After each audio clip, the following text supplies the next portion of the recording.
But what bothers me as a critical thinker is why is President Museveni resurrecting now after 40 years that they're fighting corruption? Why now? No, I think you're being duped. You're falling into the trap. He has no interest whatsoever of resurrecting the fight against corruption. Ladies and gentlemen, there's no interest whatsoever. This is all by Muhoozi Kainerugaba. Museveni wants to create a facade of a distinction between him and Muhoozi Kainerugaba. He wants the Ugandan people to buy into this facade that Muhoozi cares about corruption. Because most of the corrupt have stolen and they are now rich. They now have houses in Kololo. For us, we stay in Nigeria where there is load shedding. For them, they're in Tinda, Naguru, Bogolobi. In 2005, Sam Kutesa was named in the privatization of Uganda Dairy Corporation Limited, UDCL, a deal Rwamirama described as outright robbery. Now, in this specific deal, Smartmatic Inc. connected to Kutesa. However, the PPDA disqualified the company because it did not pass the commercial criteria. Sam Kutesa, however, bypassed the PPDA and got the deal. Action taken, zero. So people have been stealing since 1987. So you have stolen, you are now tired, then all of a sudden, some few people are trying to pick up their lives and put one Mabate house, the first one in the village, they are the ones being rounded up. You're watching Mordecai Marissa Live Political Commentary. Please consider subscribing to help grow Uganda's Voices of Struggle ecosystem. Thank you. I cannot appreciate you enough for using your valuable time to always go on social media, break down things for people.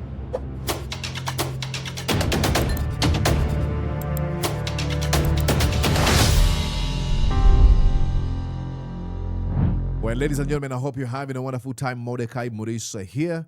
Let's go and look at what came out of the NBS Frontline last night.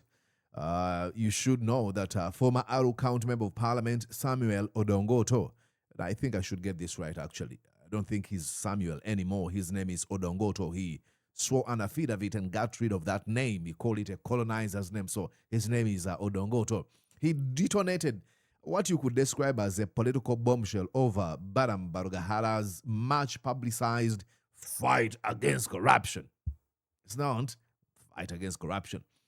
Appearing on last night's NBS Frontline, Odonga accused Balam Barugahara of chasing petty thieves while the biggest thieves have been left untouched for decades, and rightly so. His argument was blunt. After 40 years of corruption, why is the Museveni criminal regime suddenly celebrating the pursuit of small-time offenders? Now, don't hear what I'm not saying. I'm not trying to say, let's leave those small-time offenders to go unpunished. Absolutely not. But if we're going to get rid of this problem, we have to go for the big fish in this game. But, you know, what was surprising and the biggest twist in all this came when Ofwono Opondo, a long-time apologist, acolyte, and emissary of the Museveni criminal regime and Museveni himself, appeared to agree with Ofwono Opondo, Odonga's argument, acknowledging that corruption is rooted in a systematic failure that has persisted for decades. It is the system. And who has been presiding over this system? It is Yoweri Kaguta Museveni. So let's go on and listen to Odonga, and then I'll give my commentary here. In our commentary, yes. Yeah. So what Balam is doing, Balam has defied the odds. He's telling the applicant that you are a night dancer. We are not going to give you the job of a night watchman. Balam has defied the odds. He's telling the thieves that we are going to arrest you. I saw a picture of Balam, I don't know whether it is IA, he's carrying over 200 handcuffs. AI. Before AI, there was Photoshop. Yeah. So, but what bothers me as a critical thinker is why is President Museveni resurrecting now, after 40 years, that they're fighting corruption? Why now? No, I think you're being duped. You're falling into the trap. He has no interest whatsoever of resurrecting the fight against corruption. Ladies and gentlemen, there's no interest whatsoever. This is all by Muhoozi Kainerugaba. Museveni wants to create a facade of a distinction between him and Muhoozi Kainerugaba. He wants the Ugandan people to buy into this facade that Muhoozi cares about corruption. That, this thing that has failed Museveni for 40 years, if Muhoozi came into power, he would be good to resurrect our country from the limbo of corruption. So don't be lied. If you're a critical thinker, you should be in position to critically analyze the situation. Museveni has no interest whatsoever to fight corruption. Now, because most of the corrupt have stolen and they are now rich. They now have houses in Kololo. For us, we stay in Nigeria where there is load shedding. For them, they're in Tinda, Naguru, Bugolobi. Some of us... Okay, you're in Tinda, Bugolobi. Okay, they're in those places. And they're not going to be touched. Absolutely not. Zero. You're not going to see them arresting Sam Kutesa. You know what happened with Mawanda, a member of the criminal group with the cabal of Muhoozi called the PLU? Stay in Namasuba. So people have been stealing since 1987. So you have stolen, you are now tired, then all of a sudden, some few people are trying to pick up their lives and put one Mabate house, the first one in the village, they are the ones being rounded up. That is the general feeling in the community. 100%. I was in a bar in Lira over the weekend and I heard them speaking that I think the way these people have been stealing in local government, it was too much. They should have got a better way of stealing. So it looks like down there, much as Balam is doing a good thing, there seems to be a class struggle. There seems to be a class struggle where some people also feel they should also protect the government money. Now, this brings me to two issues. One, Parliament of Uganda has failed Ugandans. I don't mean this current parliament. Because... You mean the one you sat in? No, the previous and maybe in the last 10 years. Because why should it be that it is President Museveni to identify where corruption is? I don't understand when this man refers to himself as a critical thinker and goes on to say, why has it taken President Museveni to identify where corruption is? This is all by design. I think I saw, was it Joseph Kableta, who said that if you read Museveni's second version of the sowing the mustard seed, he presents himself as the Messiah, as the smart man, as the strategist who knew everything, how everything was going to work out. And if they failed, it is because people did not listen to him. If they won, it is because people listened to him. So Museveni, being a narcissistic sociopath, an opportunist who uses people, he wants to again present himself as the man fighting corruption. But you have to understand, he's presided over this evil for 40 years. So there's nothing like, why is he taking Museveni? Absolutely not, because he won't allow other people to do their job. Museveni is a man who wants to be the one to be invited to launch a toilet that is being opened in Kapyarabong. Okay, let's cut the ribbon. Museveni is opening a toilet. Yeah, that's Museveni, and that's what he's been. Like the one of Uganda Registration of Services Bureau. It took a missive from President Museveni to start directing the IGG and Minister of Mao, Minister Norbert Mao, that there is a scandal in your docket. Yeah. Okay. So what are ministers doing? No, Museveni is not discovering this corruption despite of the ministers occupying those positions of authority. No, he's discovering these types of corruptions because of he doesn't appoint these people to perform. These are his dummies. These are his Trojan horses. They're there to create a semblance of a working government. They're not appointed to perform at all. Do you want to convince yourself, you, Mr. Odonga Otto, that Norbert Mao is Minister of Justice and Constitutional Affairs?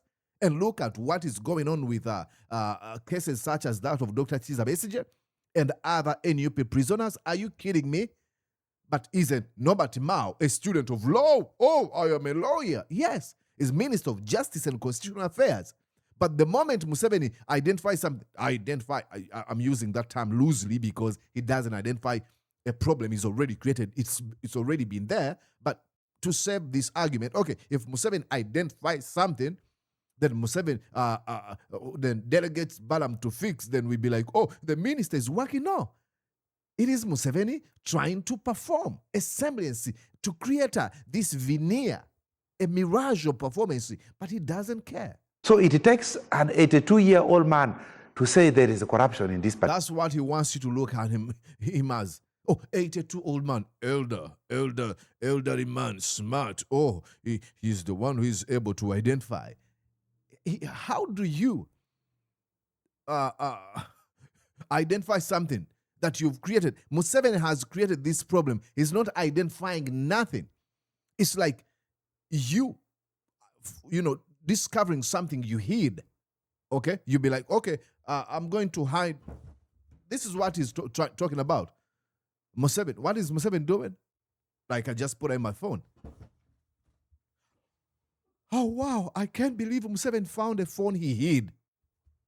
Yeah, a problem has been created by Museveni. So Museveni, identifying the problem.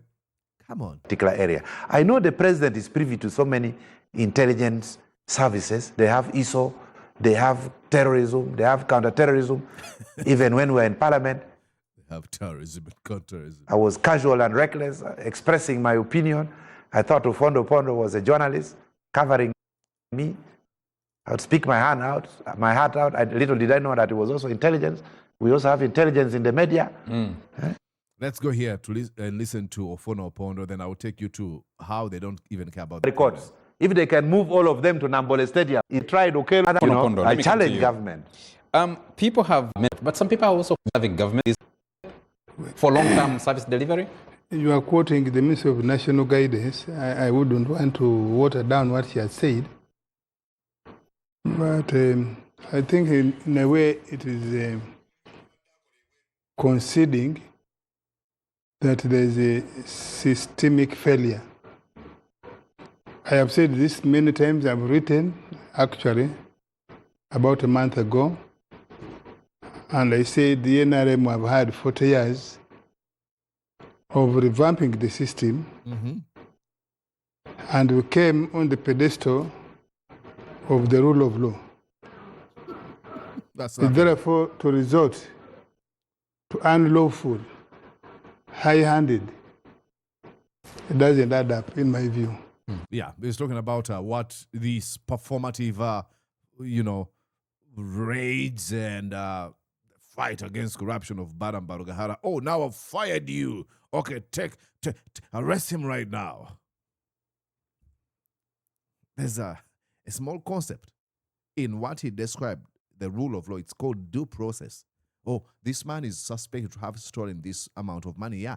Then what process? What is the process do we use to have him held to account over these alleged crimes? They don't care because they are performing. Okay, I told you I totally agree with Ofwono Opondo. Let me give you an example, and I've played you this video before. This is kind of corruption Balam Barugahara is not going to go after. In 1995, Sam Kutesa allegedly undervalued and has shares later sold to himself and the president's brother, Salim Salih. In that specific case, Parliament censured Kutesa, but no action was taken by the executive. In 1997, Sam Kutesa was named by a parliamentary committee for soliciting a bribe between $2 to $6 million. Now, with the bribe over the sale of Sheraton Hotel, the IGG and a committee of parliament investigated Sam Kutesa, and his co-accused were prosecuted but later acquitted by the anti-corruption court. Action taken, 0. In 1998, a parliamentary committee concluded it had been manipulated and taken advantage of by Sam Kutesa and a few politically powerful people. Action taken, 0. In 2000, Sam Kutesa was mentioned in a deal to procure technology intelligent network monitoring stroke verification system, INMS. Now, Kutesa was named in a deal where the Ugandan government lost about $1 million to supply ballots. Now, Lithotech company with links to Sam Kutesa gets another contract to supply ballots for the local government. Action taken, 0. In 2005, Sam Kutesa was named in the privatization of Uganda Dairy Corporation Limited, UDCL, a deal Rwamirama described as outright robbery. Now, in this specific deal, Smartmatic Inc. connected to Kutesa. However, the PPDA disqualified the company because it did not pass the commercial criteria. Sam Kutesa, however, bypassed the PPDA and got the deal. Action taken, 0. I mean, we can sit here and all we're going to hear at the end of every description of these scandals is action taken, 0. And I've read you when Media Matembe was given this position to fight corruption, to be one of the key leaders in fighting corruption, when she brought the names that were involved in these corruption cases. Janet Kataha Museveni, wife to Museveni, said, "Are you kidding me? Do you want to go after Bahima? Huh? You want to go after Kazora and Sam Kutesa?" Let me read you this. Probably you've not watched my videos. Let me... It is very difficult to describe how... Wait a second. This is when she brought in names of people she thought that were said to have been accused of corruption. It is very difficult to describe how her face changed in a split of a second. All of a sudden, her countenance switched. If she had been a white person, her face would have turned pale. She stared at me with an open mouth as if I was from Mars, and then asked, wait a second, actually, here, let me read you this line. "Yes, madam," I replied. "You know this issue of the Uganda Commercial Bank? In fact, I had wanted to meet the president and talk to him about it. People are reporting that General Salim Saleh is involved. Also, in other high-profile corruption cases, people are pointing fingers at Honorable John Kazola and Honorable Sam Kutesa." She interjected and asked me which Honorable Kazola I was talking about. I replied, I was talking about the Honorable Kazola from Muntunga, her uncle and guardian. I added that people are also talking about Honorable Ruchikire in connection to the UCB issue. This is what Janet said. But then her face had totally changed. She looked at me angrily and said, "Matembe, neiwe buzima oriom bibi byabiru nabahima. Achinywe obunkweta ohurire biri ni obirofire." Meaning, "Matembe, are you also involved in this nonsense of Ubiru against Bahima? I thought you were a sensible person whom I could confide in, but it seems you are also hopeless and useless." When she mentioned names of people involved in corruption, Janet Kata was like, wait a second, are you going after my fellow Bahima, who is being witch hunted by the Biru? They don't care. So, that's it. Let me know what you think down in the comment section. Am I being too hard? Am I being pessimistic? I don't think so. Coming from a man who wrote a book about optimism. So I'm just being real in as far as reading the environment is concerned. Museveni has no interest in fighting corruption. 0. If you expect him to, please lower your expectations. At the end, hear me now, quote me tomorrow. Did you enjoy what you just watched? I'm sure they did. I'm going to guess that you did. How about you consider subscribing to Mordecai Marissa Live YouTube channel? Thank you.